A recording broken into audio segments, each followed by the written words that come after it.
Hi hello. അപ്പം ഞാൻ Athira Vincent. Welcome back to my YouTube channel. അപ്പോൾ ഇന്ന് ഞാൻ വന്നേക്കുന്നത് ഒരു ചെറിയൊരു ഇൻഫർമേറ്റീവ് വീഡിയോ ആയിട്ടാണ്. കുറച്ച് പേർക്കെങ്കിലും അത് യൂസ്ഫുൾ ആവുമെന്ന് വിശ്വസിക്കുന്നു. എന്താണെന്ന് വെച്ചാൽ നമ്മുടെ ഇൻവിസിബിൾ മാല ഇപ്പോൾ ഭയങ്കരമായിട്ട് ട്രെൻഡ് ആയിക്കൊണ്ടിരിക്കുകയാണല്ലോ. ഓണത്തിന് നല്ല അടിപൊളിയായിട്ട് വിറ്റ് പോവുകയും ചെയ്യും. അപ്പോൾ അതിൽ പ്രൈസ് നമുക്ക് എങ്ങനെ സെറ്റ് ചെയ്യാം, അതാണ് ഇന്ന് ഞാൻ വീഡിയോ ആയിട്ട് ചെയ്യാൻ ഉദ്ദേശിക്കുന്നത്. അപ്പോൾ ആദ്യം ഞാൻ 2 മാലയാണ് ഇവിടെ ഇന്ന് ചെയ്യുന്നത്, 2 സിമ്പിൾ മാല. അപ്പോൾ അതെങ്ങനെയാന്ന് നോക്കാം. അപ്പോൾ വീഡിയോയിലേക്ക് പോവാം. എന്തായാലും ആ മാല ഉണ്ടാക്കുന്നൊന്ന് കണ്ടിട്ട് വരും. അപ്പോൾ ഇന്ന് വളരെ സിമ്പിളായിട്ടുള്ള ഒരു മാലയാണ് ചെയ്യാൻ പോകുന്നത്. അതിന് ആവശ്യമുള്ള കുറച്ച് സാധനങ്ങൾ മാത്രമേ ഉള്ളൂ. ഗിയർ വയർ എടുത്തു, അതിനകത്ത് ഞാൻ ലോക്ക് ചെയ്യുകയാണ്. നമ്മുടെ നോർമലി നമ്മൾ ലോക്ക് ചെയ്യും പോലെ നമ്മുടെ ഗിയർ വയറിനകത്ത് ലോക്ക് ചെയ്തു.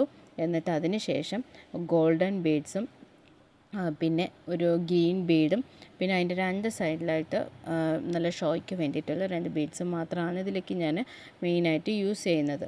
നമ്മൾ ആദ്യം ലോക്ക് ചെയ്തതിന് ശേഷം നമ്മുടെ ഗിയർ വയറിനെ കറക്റ്റായിട്ട് പ്ലേസ് ചെയ്ത് നോക്കിയിട്ട് കറക്റ്റ് സെൻറ്റർ നോക്കിയിട്ട് നമ്മൾ അവിടെ ഒരു ഗിയർ ലോക്ക് ഇട്ട് പിന്നെ ഒരു ഗോൾഡൻ ബീഡ് ഇട്ട് പിന്നെ ഷോയ്ക്കുള്ള നമ്മുടെ ആ ബീഡും ഇട്ട് പിന്നെ നമ്മുടെ മെയിനായിട്ട് ഹൈലൈറ്റ് ചെയ്യുന്ന ഗ്രീൻ ബീഡും ഇട്ടു. എന്നിട്ട് നമ്മൾ അതിനെ സെറ്റ് ചെയ്ത് ഇതാ ഈ മാലയാണ്. ഈ മാലയുടെ പ്രൈസ് എങ്ങനെയാണെന്ന് നോക്കാം. ഇത് വളരെ സിമ്പിളാണ്. ഇതിനകത്ത് വേറെ ഒന്നും അധികം യൂസ് ഒന്നും ചെയ്തിട്ടില്ല. ആകെ ഗിയർ വയർ, ലോക്ക്, പിന്നെ ഗോൾഡൻ ബീഡ്സ്, ഈ ഗ്രീൻ ബീഡ് ഇതിൻ്റെ 2 സൈഡിലായിട്ട് യൂസ് ചെയ്തേക്കുന്നത്. ഇത്ര മാത്രമേ ഇതിൽ യൂസ് ചെയ്തിട്ടുള്ളൂ. അപ്പോൾ ഇത് നമുക്ക് ഇതിൻ്റെ പ്രൈസ് എങ്ങനെയാണ് ചെയ്യുന്നതെന്ന് നോക്കാം. അപ്പം നമുക്ക് ഈ ഇൻവിസിബിൾ മാലയുടെ പ്രൈസ് എങ്ങനെയാണെന്ന് നോക്കാം. നമ്മളിവിടെ പ്രൈസ് കാൽക്കുലേറ്റ് ചെയ്ത് ഫസ്റ്റ് ഞാൻ നമ്മുടെ വയറാണ് എടുത്തേക്കുന്നത്. ഗിയർ വയർ 5 റുപ്പീസ് ആണ് കൊടുക്കുന്നത്. നമ്മളെടുക്കുന്ന ലെങ്ത്തും ഒക്കെ പോലെ ഇരിക്കും നമ്മളതിന് കൊടുക്കുന്ന പ്രൈസ്. അതെല്ലാം നമ്മൾ ഡിപ്പെൻഡ് ചെയ്ത് നമ്മളാണ് അതിന് എല്ലാം ചെയ്യേണ്ടത്. ഗോൾഡൻ ബീഡ്സ് ഞാനിവിടെ 4 എണ്ണമാണ് എടുത്തേക്കുന്നത്. ഈ മാലയ്ക്ക് യൂസ് ചെയ്തേക്കുന്നത് വെറും 4 ബീഡ്സ്. അപ്പോൾ അതിന് ഞാൻ 2 രൂപ കൊടുക്കുകയാണ് ചെയ്യുന്നത്. ഇനി അടുത്ത് ഞാൻ പറയുന്നത് നമ്മുടെ ഈ ഗ്രീൻ ബീഡ്, ഈ കാണിക്കുന്ന ഈ ഗ്രീൻ ബീഡിൻ്റെ റേറ്റാണ്. അതിന് ഞാൻ ഒരു ഗ്രീൻ ബീഡിന് 3 റുപ്പീസാണ്. നമ്മൾ ഓരോ വാങ്ങുന്ന റോ മെറ്റീരിയൽ അനുസരിച്ച് നമ്മുടെ ഓരോ മാലയുടെയും റേറ്റിൽ വ്യത്യാസം വരും. അപ്പോൾ അതിന് ഞാൻ 3 രൂപയാണ് ഇവിടെ എടുത്തേക്കുന്നത്. അത് കഴിഞ്ഞ് അതിൻ്റെ 2 സൈഡിലേക്കും ഇട്ടേക്കുന്ന ഷോ ബീഡ്സ്, ആ 2 എണ്ണത്തിന് ഞാൻ 2 രൂപയാണ് ഇട്ടേക്കുന്നത്, ചാർജ് ഇട്ടേക്കുന്നത്. പിന്നെ ലോക്ക്, നമ്മുടെ ഗിയർ ലോക്ക്, അത് എത്ര എണ്ണമാണെന്ന് നമ്മൾ കൗണ്ട് ചെയ്ത് നോക്കണം. ഞാനിവിടെ 8 എണ്ണം ഉപയോഗിച്ചിട്ടുണ്ട്. 2 ഗോൾഡൻ ബീഡ്സിൻ്റെയും സൈഡിലും അതുപോലെ തന്നെ 2 എണ്ണം നമ്മുടെ ഗ്രീൻ ബീഡിൻ്റെ സൈഡിലും പിന്നെ ലോക്ക് ചെയ്തേക്കുന്ന 2 എണ്ണം. അങ്ങനെ മൊത്തം ഞാൻ 8 എണ്ണം എടുത്തിട്ടുണ്ട്. അതിന് ഞാൻ 4 രൂപയാണ് ഇവിടെ ചാർജ് ചെയ്തേക്കുന്നത്. പിന്നെ നമ്മൾ മേക്കിംഗ് ചാർജ് എന്ന് പറയുമ്പോൾ അതിൽ നമ്മുടെ എഫേർട്ട് പിന്നെ നമ്മുടെ ടൈം അങ്ങനെ കാര്യങ്ങളൊക്കെ അതെല്ലാം ഡിപ്പെൻഡ് ചെയ്യുന്നത് നമ്മൾ മാത്രം ഡിപ്പെൻഡ് ചെയ്തിട്ട് വരുന്ന ഇതാണ്. ഞാനിവിടെ എപ്പോഴും 40 റുപ്പീസാണ് എടുക്കാറ്. ഒത്തിരി ഞാൻ കയറ്റാറില്ല. 40 റുപ്പീസ് തന്നെയാണ് ഞാൻ മിനിമം ചാർജായിട്ട് വെച്ചേക്കുന്നത്. ഇതിത്രയാണ് മെയിനായിട്ട് നമുക്ക് വരുന്ന ചാർജ് എന്ന് പറയുന്നത്. മെറ്റീരിയലിനൊക്കെ ആവശ്യം പിന്നെ നമ്മൾ മാല ഉണ്ടാക്കിയപ്പോഴൊക്കെ വരുന്ന ചാർജ് ഇതാണ്. ഇനി അടുത്ത് വരുന്ന 2 കാര്യം എന്ന് പറയുന്നത് ഒന്ന് പാക്കിങ്ങിൻ്റെയും പിന്നെ ഡെലിവറി ചാർജുമാണ്. പാക്കിംഗ് എന്ന് പറയുമ്പോൾ നമ്മൾ യൂസ് ചെയ്യുന്ന ഇപ്പോൾ ബബിൾ റാപ്പ് യൂസ് ചെയ്യുന്നുണ്ടെങ്കിൽ അത്, അല്ലെങ്കിൽ എങ്ങനെയാണ് നമ്മൾ പാക്ക് ചെയ്ത് കൊടുക്കുന്നത് അതിൻ്റെ പാക്കിംഗ് ചാർജ്. അപ്പോൾ ഞാനിവിടെ പാക്കിംഗ് ചാർജായിട്ട് കൊടുത്തേക്കുന്നത് 15 രൂപയാണ്. അതുപോലെ കൊറിയർ ചാർജ് അത് നമ്മൾ കൊടുക്കുന്ന നമ്മുടെ എത്രയാവും ഏകദേശം ഒരു കോസ്റ്റ് കൊടുക്കുക. ഞാനിവിടെ 50ആണ് കൊടുത്തേക്കുന്നത്. ഇനി നമുക്ക് ടോട്ടൽ കോസ്റ്റ് എത്രയായെന്ന് ടോട്ടൽ ചാർജ് നോക്കാം. അപ്പോൾ എനിക്കിവിടെ ടോട്ടൽ കോസ്റ്റായിട്ട് എല്ലാം കൂടി കൂട്ടുമ്പോൾ എനിക്ക് വരുന്നത് 121 രൂപയാണ്.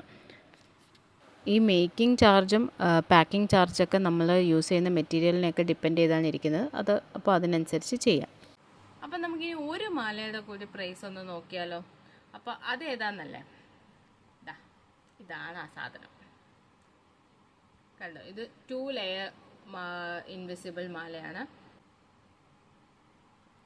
ഇതിനകത്ത് നമ്മൾ ലോട്ടസിൻ്റെ പെൻഡൻ്റാണ് യൂസ് ചെയ്തേക്കുന്നത്. പിന്നെ അടിയിൽ ഗുങ്കുരുവും കൂടി ഉണ്ട്. അപ്പോൾ ഇനി അടുത്ത് നമുക്ക് ഇതിൻ്റെ പ്രൈസ് എങ്ങനെയാണ് ചെയ്യുന്നതെന്ന് നോക്കാം. മെറ്റീരിയൽസ് മാറുന്നതിനനുസരിച്ച് നമ്മുടെ ഓരോ മാലകളിലും ചാർജസ് മാറിക്കൊണ്ടിരിക്കും. അപ്പോൾ ഇപ്പോൾ നമ്മൾ ഈ ലോട്ടസ് പെൻഡൻറ്റ് വെച്ച് ചെയ്തേക്കുന്ന ഇൻവിസിബിൾ മാലയെ നമുക്ക് എത്ര റേറ്റ് ആവുമെന്ന് നോക്കാം. ഞാനിവിടെ 2 ലോട്ടസിൻ്റെ പെൻഡൻ്റാണ് യൂസ് ചെയ്തിരിക്കുന്നത്. ഒരെണ്ണത്തിന് 8 രൂപയാണ്. അപ്പോൾ ഇവിടെ 2 എണ്ണാകുമ്പോൾ 16 രൂപ. പിന്നെ ഗോൾഡൻ ബീഡ്സ് 8 നമ്പറാണ് ഞാൻ ഗോൾഡൻ ബീഡ്സ് ഇവിടെ യൂസ് ചെയ്തേക്കുന്നത്. അപ്പോൾ 4 രൂപയാണ് ഞാനിവിടെ ചാർജ് ചെയ്തേക്കുന്നത്. അതുപോലെ തന്നെ ലോക്സ്, ഗിയർ ലോക്ക് ഞാൻ യൂസ് ചെയ്തേക്കുന്നത് 14 എണ്ണം ഞാൻ ഇവിടെ യൂസ് ചെയ്തിട്ടുണ്ട്. ഓരോ മുത്തിൻ്റെ അടുത്തടുത്തായിട്ടും എല്ലാം ഞാൻ മൊത്തത്തിൽ 14 ഗിയർ ലോക്ക് ഉപയോഗിച്ചിട്ടുണ്ട്. അതിന് ഞാൻ 7 രൂപയാണ് ഇവിടെ ചാർജ് ചെയ്യുന്നത്. അതുപോലെ ഗുങ്കുരു നമ്മൾ ഗ്രാം ബേസിലാണ് മേടിക്കാൻ കിട്ടുന്നത്. അപ്പോൾ അത് നമുക്ക് എത്ര എണ്ണം ഉണ്ടെന്ന് നമുക്ക് എണ്ണി നോക്കി ഇതാക്കാൻ പറ്റില്ല. അപ്പോൾ ഞാൻ ഏകദേശം ഒരു ഗുങ്കുരുവിന് ചാർജ് ചെയ്ത് നിൽക്കുന്നത് 6 രൂപയാണ്. പിന്നെ നമ്മുടെ എൻഡിൽ നമ്മൾ യൂസ് ചെയ്യുന്ന ഈ ലോക്ക്, അതിന് 5 രൂപയാണ് ഒരെണ്ണത്തിൻ്റെ വില. 5 രൂപ ഞാൻ അതുപോലെ ഇട്ടിട്ടുണ്ട്. പിന്നെ മേക്കിംഗ് ചാർജായിട്ട് ഞാനിവിടെ എടുക്കുന്നത് എപ്പോഴത്തെയും പോലെ തന്നെ 40 രൂപ. അത് ഞാൻ എപ്പോഴും ഒരുപോലെ തന്നെയാണ് ചെയ്യുന്നത്. അപ്പോൾ 40 രൂപയാണ് മേക്കിംഗ് ചാർജ്. പിന്നെ ഞാൻ പാക്കിംഗ് ചാർജായിട്ട് 10 രൂപയാണ് ഇവിടെ എടുത്തേക്കുന്നത്. പിന്നെ നമ്മുടെ കൊറിയർ ചാർജ് അത് നമ്മൾ 50 രൂപയാണ്. ഫിക്സഡ് എന്നല്ല, അത് മാറുകയാണെങ്കിൽ അത് ചിലപ്പോൾ മാറിയേക്കാം. പിന്നെ അപ്പോൾ നമുക്കിതിൻ്റെ ടോട്ടൽ എത്രയായെന്ന് നമുക്ക് നോക്കാം. നമുക്ക് എല്ലാം കൂടി ഇപ്പോൾ 138 രൂപയാണ് അയക്കുന്നത്. എത്ര കടുത്ത മാല വെച്ചാലും ഞാൻ എന്തെങ്കിലും ഒരു തെറ്റ് എവിടെയെങ്കിലും വെച്ചിട്ടുണ്ടാവും. ഞാനിവിടെ ഗിയർ വയറിൻ്റെ ചാർജ് ആഡ് ചെയ്തിട്ടില്ല. അപ്പം ഞാൻ അതും കൂടി ആഡ് ചെയ്യണം, 5 രൂപ. അപ്പം ടോട്ടൽ 143 രൂപയായി. അപ്പോൾ ഇന്നത്തെ എൻ്റെ ഈ വീഡിയോ കുറച്ച് പേർക്കെങ്കിലും യൂസ്ഫുൾ ആയെന്ന് വിശ്വസിക്കുന്നു. നിങ്ങളുടെ വിലയേറിയ അഭിപ്രായങ്ങൾ കമൻറ്റിലൂടെ അറിയിച്ചാൽ വളരെ നല്ലതായിരുന്നു.